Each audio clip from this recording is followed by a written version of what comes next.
ask me the greatest concern I have, is crisis at the border. We have 2 wars going on right now. We must support Ukraine. You see I wear a pin for Ukraine in the United States. And I believe that it's the best investment that the United States has ever made when you have an aggression from a country that doesn't have our values, such as Russia. And here's a country that's willing to fight and die for their values and beliefs. And all we have to do is support them.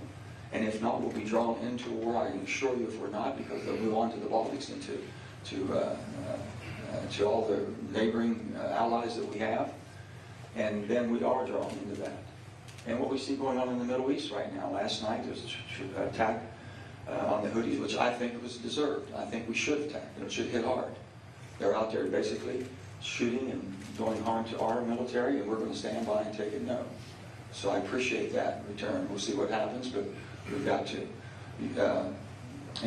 When you see what happened on October the 7th, which was just unbelievable to see that in today's world, and the type of viciousness and horrific things that have gone on. It's just unbelievable. So, but the border, I can tell you, is the most serious I've ever seen in my life. It's a crisis. I don't care who you are and what you believe. I've been there. I talked to all of the representatives in Congress and the Senate that represent the border. And I'm talking north and south border, not just one. But right now, the southern border is the greatest challenge that we have. That has got to be taken care of. It does. And I would hope that the President will do what he has to do if Congress doesn't do what it needs to do. I would pray that happens very quickly. And we'll just see where that goes. But we'll find out next week. We were told before we left for Christmas, well, I was prepared to stay there all the way through Christmas, not to leave until we fix that border. And support for Ukraine and support for Israel and all the other humanitarian needs that we have. But that didn't happen. We were told that we'd go home and we'd come back and we'd be right there and take care of that pronto. We didn't do it last week. We have another week coming up. Can't go on another week. We've got to get involved. So that, the securing our border is, if you can't take care of your own borders, you can't help people take care of theirs. And that's where we are. And I think it's a great concern that people have. The easiest vote in Washington and the easiest vote in any political arena is no.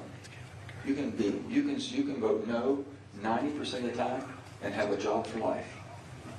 No one puts you in a position on why you. There's always someone who agree. It's the perfect. It's not. It wasn't perfect enough, so I couldn't support it.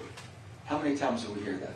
Just, I can find something wrong with everything, and I can give you a reason why I didn't support certain things if I'm looking for that. If I give you a no vote, the majority of the time, I'm not the right person in the political process, because I'm not looking for a yes vote. How do I move forward?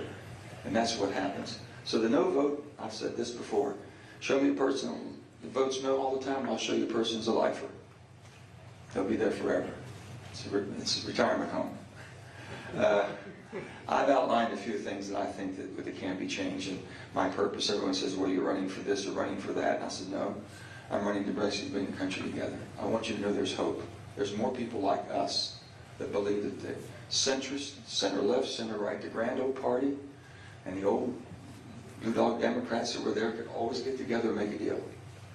And we've got to get back to that. If you're going to govern, you've got to get back to governing.